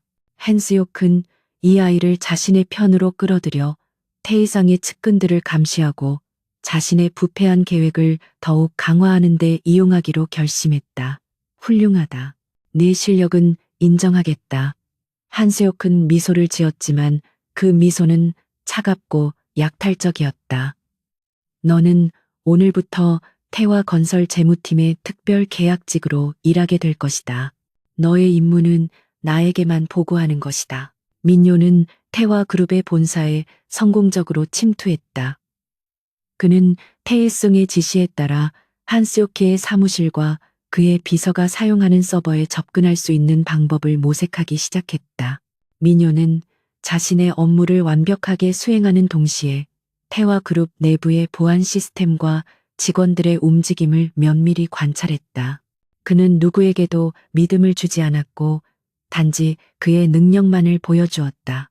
그의 목표는 정한석의 신뢰를 얻어 그의 가장 깊은 비밀이 숨겨진 곳에 도달하는 것이었다. 민요는 태화그룹의 직원들 사이에서 빠르게 컴퓨터 신동으로 소문이 났다.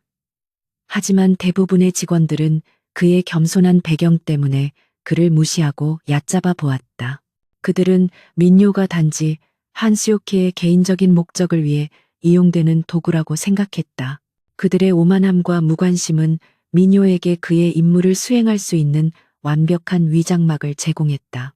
사람들은 그가 실제로 태화그룹의 회장 아들이며 기업 전체를 파괴할 증거를 찾고 있다는 사실을 전혀 알지 못했다. 며칠 동안 민요는 한스요케의 지시에 따라 복잡한 회계 문제를 처리하는 척하면서 한스요케의 개인적인 암호와 비밀 프로젝트 파일에 접근할 수 있는 백도어를 만들었다. 그는 한스요키 자신의 모든 부패한 기록을 태화그룹의 메인 서버와 분리된 개인적으로 암호화된 서버에 보관하고 있다는 것을 알아냈다. 이 서버는 한스요키 테이송 회장을 함정에 빠뜨린 5년 전 사건에 대한 모든 진실을 담고 있을 가능성이 높았다. 그날 밤 테이상은 민요와 암호화된 통신을 통해 접선했다. 민요, 한스요키의 개인 서버에 접근할 방법을 찾았나? 테이상의 목소리는 긴장되어 있었다. 민요는 침착하게 대답했다. 거의 다 왔습니다. 그는 제가 예상했던 것보다 훨씬 더 오만하고 방심하고 있습니다. 그는 제가 자신의 충실한 도구라고 믿고 있습니다. 민요는 태화그룹의 심장부에서 벌어지는 심리전의 우위를 점하고 있었다. 하지만 아버지 한스요키 테이스영 회장님의 실종과 관련된 모든 것들 담은 파일을 오메가라고 명명했습니다. 민요는 정보를 제공했다. 저는 이 파일이 어디에 있는지 정확히 알고 있지만 최종적으로 접근하려면 한스요키의 일회용 비밀번호가 필요합니다. 이 비밀번호는 그의 집무실 안에 있는 개인 금고에 보관되어 있을 가능성이 높습니다. 민요는 위험을 무릅쓰고 한스요키의 가장 깊은 성역에 침투해야 할 순간이 다가오고 있음을 알고 있었다. 테이숭은 아들의 용기에 감탄했다. 민요, 나는 네가 원하는 모든 지원을 아끼지 않을 것이다. 하지만 만약 위험하다고 판단되면 즉시 철수해라. 나는 네가 지혜와 함께 안전하게 돌아오는 것이 가장 중요하다. 테이숭은 여전히 아버지로서의 염려를 표현했지만 민요는 그 감정을 무시하고 오직 임무에만 집중했다. 그는 테이숭의 약속보다 자신의 능력과 지혜의 안전만을 믿었다. 민요는 이제 그의 임무의 절정을 향해 나아가고 있었다. 그는 다음 주 주주총회 전에 오메가 파일을 확보해야 했다. 이 파일은 정한석의 모든 범죄를 폭로하고 테이숭의 명예를 회복하며 지혜의 안전을 영원히 보장할 수 있는 유일한 증거였다. 민요는 그의 모든 거리지혜, 기술적 능력, 그리고 용기를 동원하여 태화그룹의 심장부를 공략할 마지막 기회를 잡아야 했다. 이 거대한 기업 드라마의 클라이맥스가 다가오고 있었다. 이민호는 태화그룹 본사 내부에 침투한 이후 그의 역할에 완벽하게 몰입했다. 그는 정한석 부회장의 눈에는 흙 속의 진주 같은 존재였다. 한스요크는 민요의 뛰어난 분석 능력을 자신의 부패한 계획을 숨기고 합법화하는 데 이용하려고 했고 민요를 자신의 그림자처럼 가까이에 두었다. 민요는 이 근접 기회를 놓치지 않고 태화그룹의 심장부를 탐색했다. 그는 냉철한 관찰자로서 건물 내부의 모든 보안 시스템, 인력 배치, 그리고 한시오키의 습관까지도 머릿속에 상세하게 기록했다. 민요는 공식적인 업무 시간 동안 태화건설의 재무팀 직원들과 섞여 일했지만 그들의 오만함과 무관심은 그에게 큰 방패가 되었다. 그들은 민요를 단순한 계약직 직원이자 사회 경험이 부족한 컴퓨터 덕후로 치부했다. 민요는 그들의 멸시를 굳건히 견디며 자신의 능력을 조용히 과시했다. 그는 복잡한 회계 문제를 단시간에 해결했고 이는 한시오키의 신뢰를 더욱 깊게 만들었다. 그의 전문적인 가면은 완벽했고 그의 내면은 오직 임무만을 향해 달려가고 있었다. 민요의 목표는 정한석의 개인 서버에 접근하여 오메가 파일을 확보하는 것이었다. 이 파일은 테이상 회장의 5년 전 실종에 대한 모든 진실과 한스요키의 모든 범죄 행위를 기록한 결정적인 증거였다. 민요는 이 파일을 확보하기 위해서는 한스요키의 집무실에 있는 개인 금고에 접근해야 한다는 것을 알고 있었다. 그 금고는 한스요키의 일회용 비밀번호가 적힌 종이를 보관하고 있을 가능성이 높았다. 한스요크는 그의 모든 중요한 비밀을 아날로그적인 방식으로 보관하는 구식의 보안 의존성을 가지고 있었다. 며칠 동안 민요는 한스요키 퇴근하는 시간을 이용해 그의 집무실 주변을 배회하며 보안 시스템의 취약점을 찾았다. 테이상 회장이 제공한 내부 도면과 민요의 현장 관찰을 결합하여 민요는 한스요키의 집무실 보안이 겉보기보다 허술하다는 것을 발견했다. 한스요크는 물리적인 보안보다는 그의 직위와 권력이 가장 강력한 보호막이라고 믿는 전형적인 오만함을 보이고 있었다. 민요는 이 오만함을 이용하기로 결심했다. 특정 화요일 밤 민요는 그의 계획을 실행하기로 결정했다. 태화그룹 본사의 야간 청소 시간이 시작되는 때였다. 민요는 그의 청소부 복장으로 위장하고 복도 청소 카트를 이용해 한스요키의 집무실 층으로 올라갔다. 청소부들은 일상적인 존재였기 때문에 보안 요원들은 그들에게 거의 신경 쓰지 않았다. 민요는 완벽하게 위장되었고 그의 심장은 고요하게 뛰고 있었다. 그는 이 모든 것이 지혜를 위한 것임을 끊임없이 되새겼다. 민요는 한스오키의 집무실 문 앞에 도착했다. 그는 미리 준비한 특수 도구를 사용하여 문을 조용하고 신속하게 해제했다. 그는 거리에서 살아남기 위해 자물쇠 따기 기술을 연마했었고, 이 기술은 지금 이 순간 기업의 가장 은밀한 성역에 침투하는 데 결정적인 역할을 했다. 문이 열리자 민효는 집무실 내부로 미끄러지듯이 들어갔고 문을 조용히 닫았다. 실내는 어두웠고 서울 야경만이 창문을 통해 희미하게 들어오고 있었다. 민효는 즉시 한스요케의 개인 금고를 찾았다. 금고는 거대한 책장 뒤에 숨겨져 있었고 이 역시 한스요키 스스로 생각하기에 매우 독창적인 은닉 방법이었다. 민효는 그의 눈으로 금고의 잠금 장치를 분석했다. 이 금고는 디지털 잠금 장치였지만 민효는 금고 근처에 있는 스캐너를 통해 금고 비밀번호가 물리적인 종이 형태로 보관되어 있다는 그의 추측이 맞았음을 확신했다. 그는 한스요키의 책상을 뒤지기 시작했다. 민효는 한스요키의 책상 서랍 안쪽 깊은 곳에서 작고 잠겨진 나무 상자를 발견했다.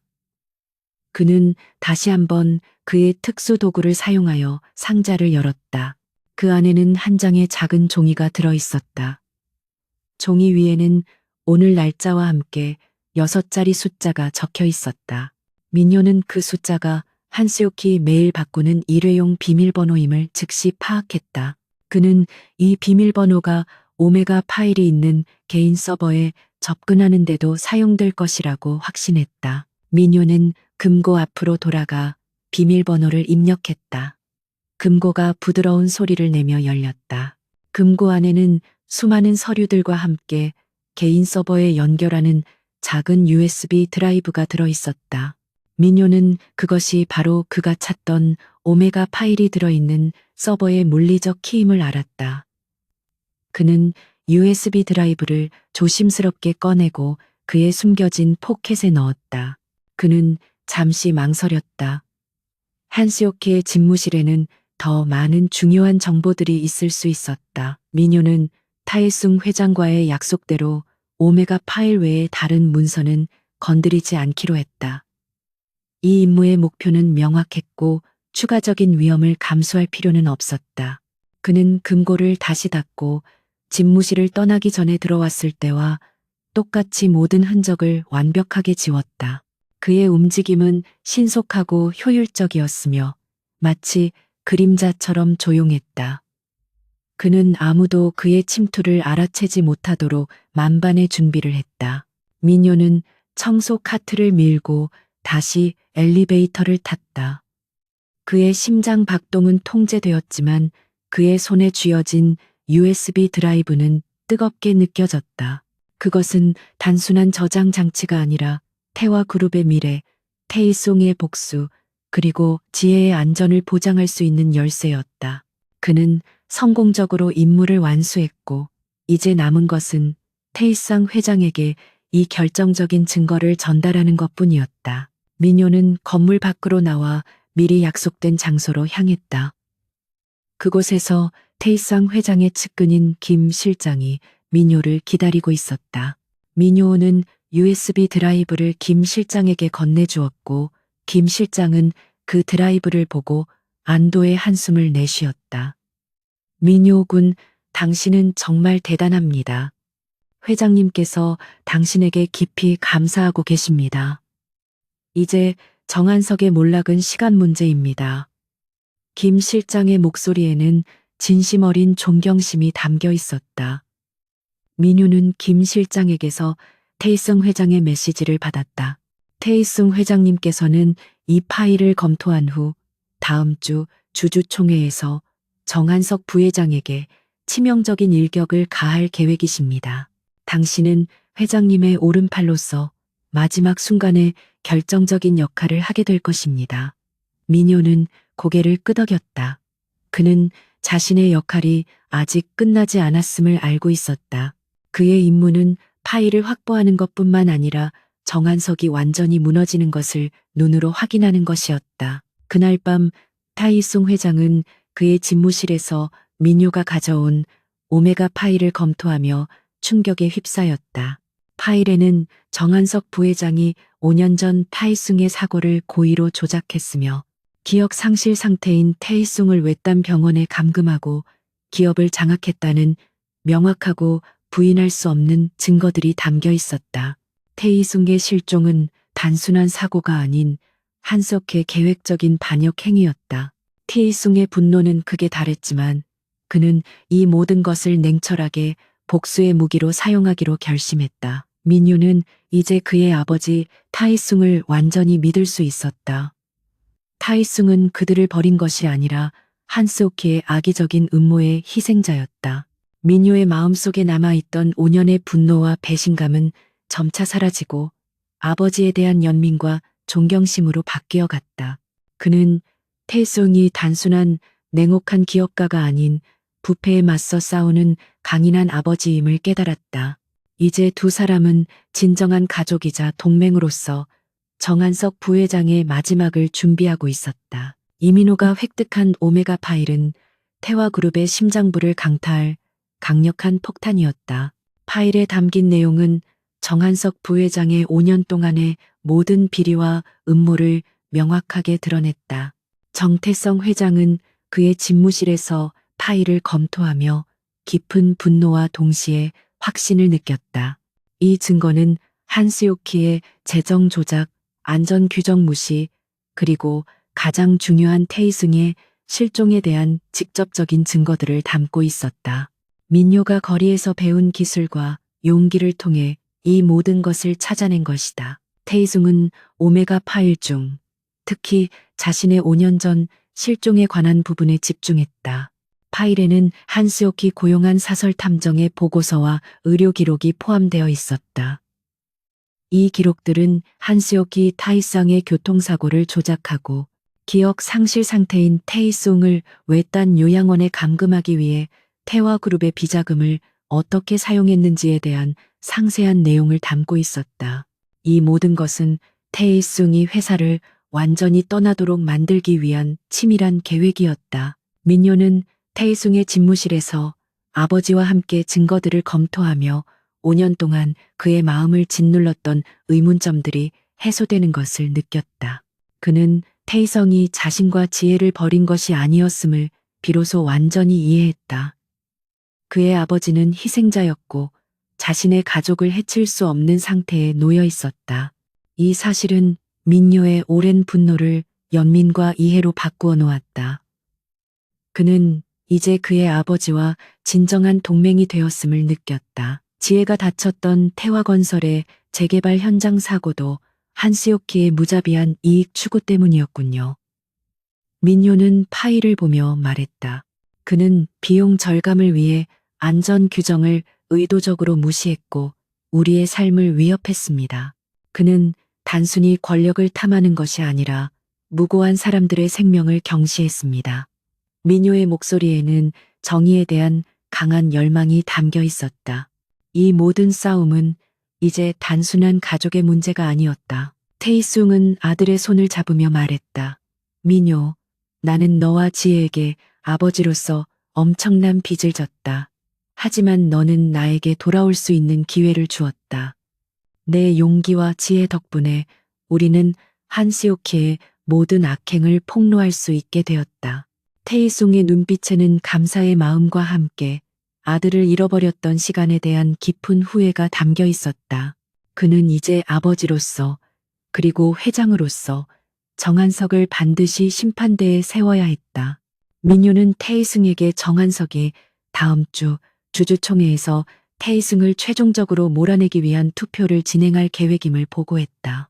그는 자신의 권력 기반이 확고하다고 믿고 있습니다. 우리는 이 오만함이 절정에 달했을 때 그를 공격해야 합니다. 주주총회에서 모든 증거를 폭로하는 것이 가장 효과적입니다. 민요는 그의 전략적 사고방식을 보여주었다. 그는 거리에서 배운 타이밍의 중요성을 기업 전쟁에 적용했다. 테이슨과 민요는 주주총회를 위한 완벽한 시나리오를 작성했다.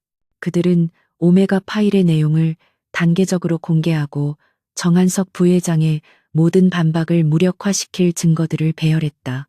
테이숭은 그의 복귀가 정당하며 정한석이 회사의 자원을 사적으로 유용하고 무고한 사람들에게 피해를 입혔음을 입증해야 했다. 민요는 이 모든 증거를 디지털로 완벽하게 준비하는 역할을 맡았다. 한편 정한석 부회장은 자신의 승리를 확신하며 주주총회를 준비하고 있었다. 그는 태희상 회장이 자신을 해칠 만한 결정적인 증거를 찾지 못했다고 믿었다. 정 회장은 감정에만 치우쳐 있을 뿐이야. 그는 기업의 세계에서 이길 수 없어. 헨스요크는 그의 측근들에게 티에이숭을 비난하고 그가 5년 동안 회사를 떠나 있었기 때문에 지도력이 없음을 강조하라고 지시했다. 그의 오만함은 민요가 그의 집무실에 침투했었다는 사실조차 깨닫지 못하게 만들었다. 민요는 정한석의 측근들을 감시하며 그들의 움직임을 테이숭에게 보고했다. 한스요키의 부패 네트워크는 태화그룹의 전반적인 부서에 걸쳐 있었고 민요는 그들의 약점과 연결고리를 파악했다. 이 정보는 주주총회에서 한스요크를 지지할 주주들의 표를 흔들고 그들의 충성심을 무너뜨리는데 결정적인 역할을 할 것이었다. 민요의 침투 작전은 태화그룹 내부의 모든 정보를 테이숭에게 제공하고 있었다. 테이숭은 민요가 가져온 오메가 파일에 기반하여 정한석의 부패와 비자금 세탁에 연루된 주요 경영진들을 조용히 파악했다. 티에숭은 이 정보를 이용하여 주주총회 전에 이 경영진들에게 압력을 가하고 그들의 충성심을 한스요키에게서 떼어놓을 계획을 세웠다. 이 싸움은 단순히 타이숭과 한스요크 개인의 대결이 아닌 태화그룹의 미래를 결정짓는 치열한 권력 싸움이었다. 민요는 지혜가 입원한 병원에 매일 밤 들러 그녀의 상태를 확인했다. 지혜는 수술 후 성공적으로 회복하고 있었고 민요는 그녀의 평화로운 모습을 보며 그의 임무에 대한 새로운 용기를 얻었다. 그는 테이숭과의 관계가 회복되고 있음을 느꼈지만 그의 목표는 여전히 지혜의 완전한 안전과 행복이었다. 그는 아버지를 구하는 동시에 가족을 지키는 아들의 역할을 충실히 수행하고 있었다. 주주총회가 하루 앞으로 다가왔다. 민요는 태화그룹의 비공식 서버에 저장된 정한석의 모든 증거를 마지막으로 확인했다. 그는 이 증거들이 결코 조작될 수 없으며 모든 반박을 무력화시킬 수 있음을 확신했다. 민요는 이제 거리의 아이가 아닌 태화그룹의 전략가로서 그의 역할을 수행했다. 그의 냉철한 지성과 거리의 강인함이 결합되어 그는 기업 전쟁의 최전선에 서게 되었다. 테이쌍은 민요에게 마지막 작전 지침을 내렸다. 민요, 너는 주주총회장 뒤편의 통제실에서 모든 증거 자료를 관리하게 될 것이다. 너의 역할은 내가 공격을 시작할 때 결정적인 순간에 증거를 화면에 투사하는 것이다. 너의 정확한 타이밍이 우리의 승리를 결정할 것이다. 테이송은 그의 가장 중요한 임무를 아들에게 맡겼다. 민요는 고개를 끄덕이며 그의 결의를 보여주었다. 그는 이 싸움에서 질 수 없었다. 주주총회의 날이 밝았다. 태화그룹 본사의 대형 회의실은 긴장감으로 가득 찼다. 정한석 부회장은 중앙무대에서 자신감 넘치는 미소를 지으며 주주들을 맞이했다. 그는 이 자리가 자신의 회장 취임을 공식화하는 대관식이라고 확신하고 있었다. 태이승 회장은 회의실 뒤편에 조용히 앉아 있었다. 그의 외모는 5년의 공백에도 불구하고 여전히 위풍당당했지만 그의 존재는 한시오키에게 단순한 걸림돌로 취급되었다. 이 싸움의 진정한 주인공인 이민호는 회의실 통제실에서 모든 상황을 주시하고 있었다. 민호는 어둠 속의 통제실에서 수많은 모니터와 스위치에 둘러싸여 있었다. 그의 앞에는 정한석의 모든 비리를 폭로할 오메가 파일의 디지털 증거들이 준비되어 있었다. 그의 심장은 평온했다. 그는 이미 거리에서의 수많은 위기 상황을 겪었기에 이 기업 전쟁의 긴장감 속에서도 냉정을 유지할 수 있었다. 민요의 손가락은 마우스를 쥐고 있었고 그의 눈은 타이성 회장의 미묘한 신호를 기다리고 있었다. 그의 정확한 타이밍이 이 싸움의 승패를 결정할 터였다. 정한석 부회장은 먼저 정태성 회장을 비난하며 포문을 열었다. 주주 여러분, 지난 5년 동안 회장님께서는 회사의 경영에서 완전히 손을 떼고 계셨습니다. 태화그룹은 제 리더십 아래 안정과 성장을 이루었습니다.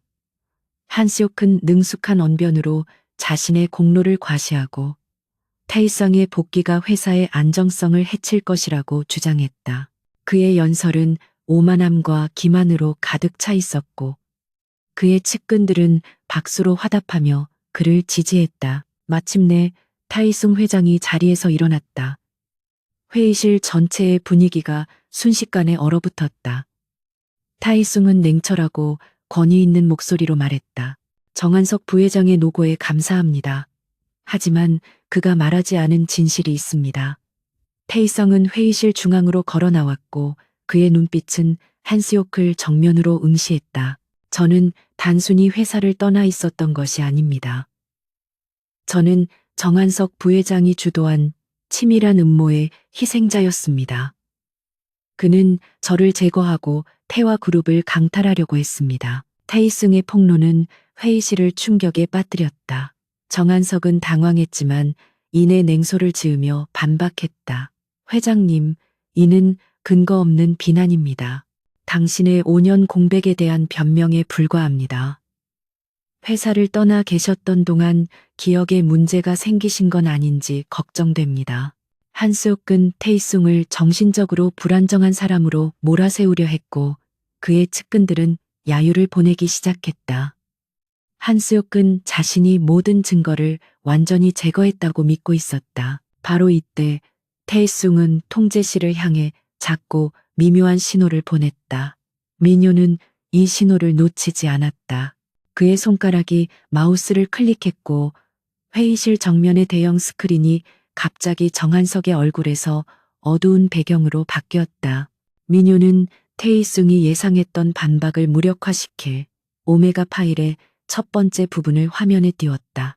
그것은 5년 전 테이숭의 교통사고가 단순한 사고가 아닌 한스요키 고용한 폭력배들에 의해 계획된 암살 시도였음을 입증하는 감시 카메라의 음성 녹취록이었다. 녹취록에는 한스요키의 부하들이 사고 직후 테이숭 회장을 무력화하고 외딴 병원으로 이송하는 과정이 생생하게 기록되어 있었다. 회의실은 침묵에 휩싸였다. 주주들의 표정은 충격과 혼란으로 뒤섞였다. 정한석은 얼굴이 창백해졌지만 여전히 상황을 부정하려 했다. 이것은 조작된 파일입니다. 정 회장이 개인적으로 만든 가짜 증거입니다. 그는 소리를 질렀지만 그의 목소리에는 이미 불안감이 섞여 있었다. 테이숭은 냉정하게 말했다. 증거는 조작될 수 있지만 사실은 그렇지 않습니다. 테이숭은 다시 한번 민호에게 신호를 보냈다. 이번에는 민호가 정한석의 비자금 세탁에 대한 결정적인 재정 보고서를 화면에 투사했다. 보고서에는 한스요키 태화그룹의 자금 수천억 원을 해외 페이퍼 컴퍼니를 통해 유출하고 이를 통해 개인적인 부를 축적했다는 명확한 거래 내역이 담겨 있었다. 이 모든 거래는 민요의 뛰어난 분석 능력으로 추적되고 명확하게 입증되었다. 이 재정 보고서는 한스요키의 측근들까지도 흔들었다. 그들은 자신들의 부패가 명확하게 드러났음을 알고 두려움에 떨기 시작했다. 정한석은 마지막 카드를 꺼내려 했다. 이런 재정 기록은 흔한 일입니다. 정 회장님도 하셨을 겁니다. 그리고 이 모든 것은 이 회의와는 무관한 개인적인 문제입니다. 한수욕은 위기를 모면하기 위해 자신의 행위를 일반적인 기업 관행으로 치부하려 했다. 그의 목소리는 절박함으로 떨리고 있었다. 테이숭은 민요가 준비한 마지막 일격을 날릴 준비를 했다. 개인적인 문제라고요? 좋습니다. 그렇다면 이 문제는 어떻습니까? 테이숭은 민요에게 지혜의 사고와 관련된 태화건설 안전규정 무시 기록을 공개하라는 신호를 보냈다. 화면에는 태화건설 현장에서 지혜가 다쳤던 사고 당일의 내부 보고서가 투사되었다. 이 보고서는 정한석이 비용 절감을 위해 안전규정을 고의로 무시하라고 직접 지시한 이메일을 포함하고 있었다. 이 증거는 회의실을 폭발시켰다. 이메일은 한스요키의 잔인함과 무자비함을 적나라하게 보여주었고 그의 행위가 무고한 아이의 생명을 위협했음을 입증했다. 이것이 바로 정한석 부회장이 5년 동안 태화그룹을 이끌어온 방식입니다. 그는 무고한 사람들의 생명을 경시하고 회사의 자원을 유용하며 저를 살해하려고 했습니다. 태이숭의 목소리는 분노했지만 동시에 정의로웠다.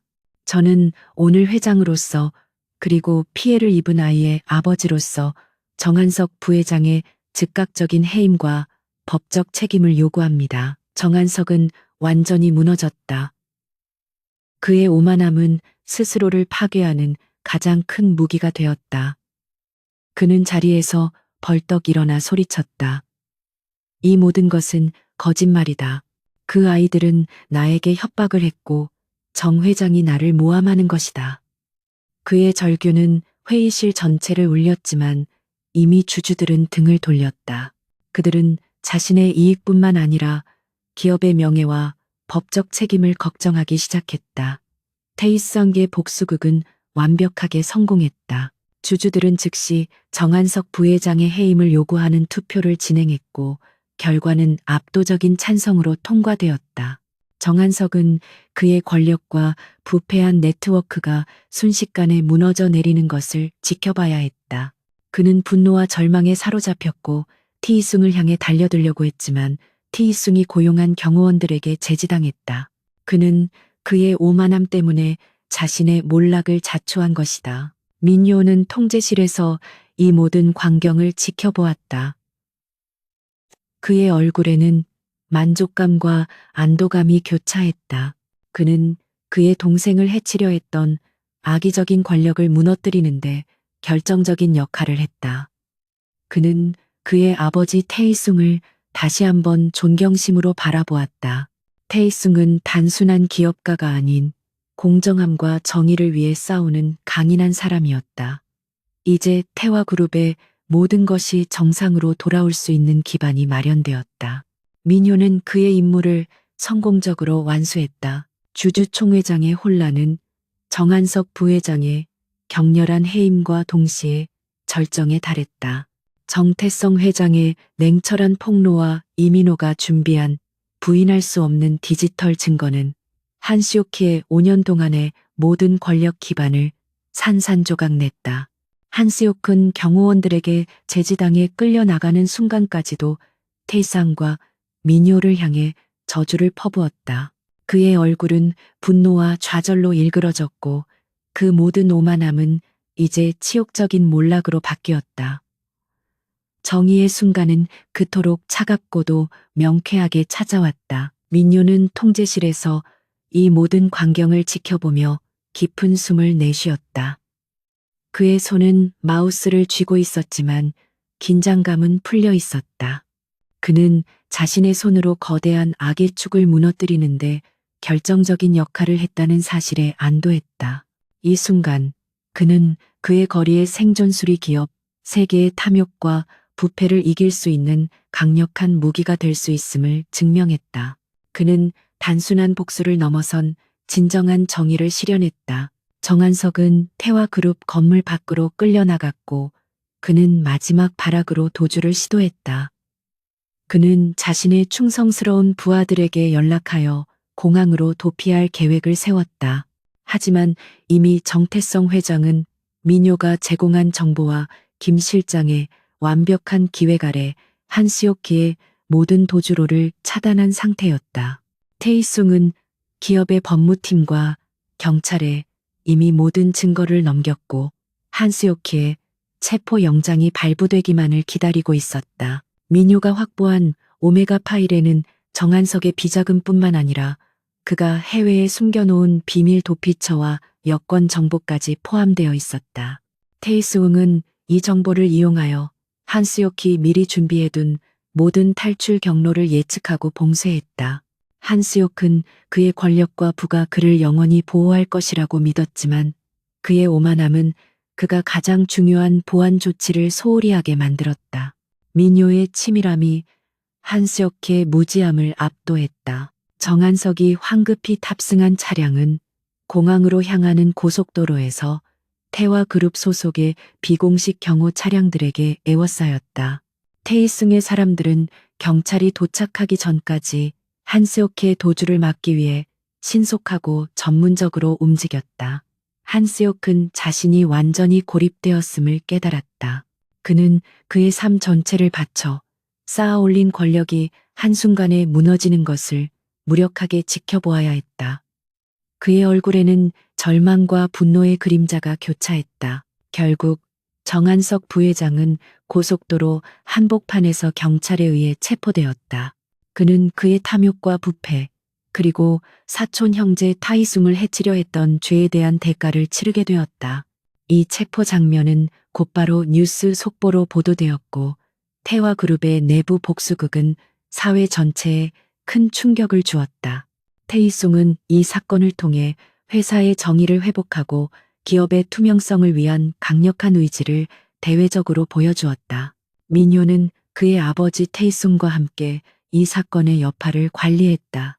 민효는 한스요크의 부패 네트워크에 연루된 나머지 임원들을 신속하게 파악하고 그들의 사임 및 법적 조치를 위한 정보를 제공했다.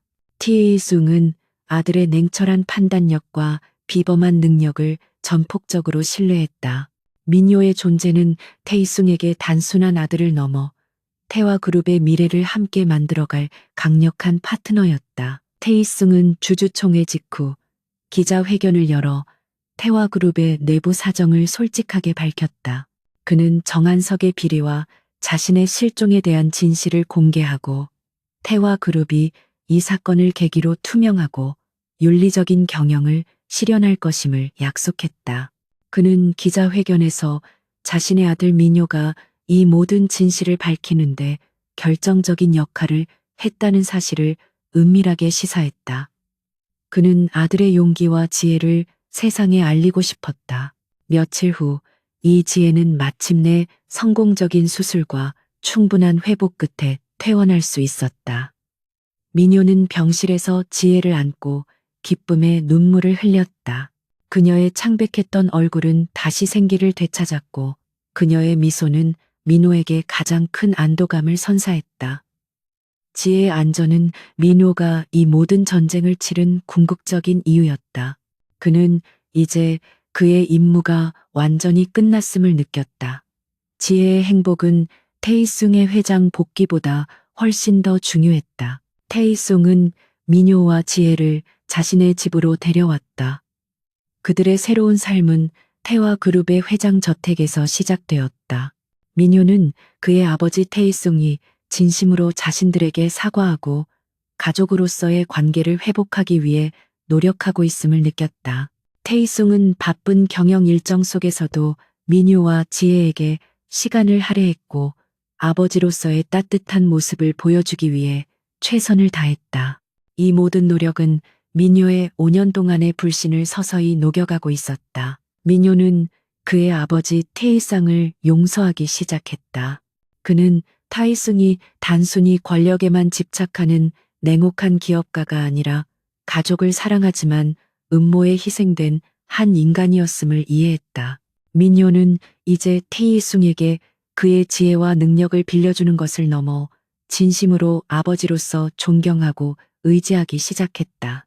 그들의 관계는 단순한 동맹을 넘어 부자지간의 깊은 유대감으로 발전하고 있었다. 정태성 회장이 태화그룹의 경영권을 완전히 되찾은 후 그는 정한석 부회장의 부패 네트워크를 뿌리 뽑기 위한 대대적인 내부 정화 작업을 시작했다.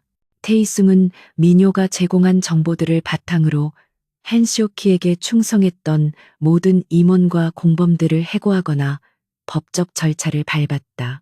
태화그룹은 5년 동안 골마왔던 병을 도려내고 투명하고 윤리적인 기업으로 거듭나기 위한 고통스러운 변화의 시기를 겪었다.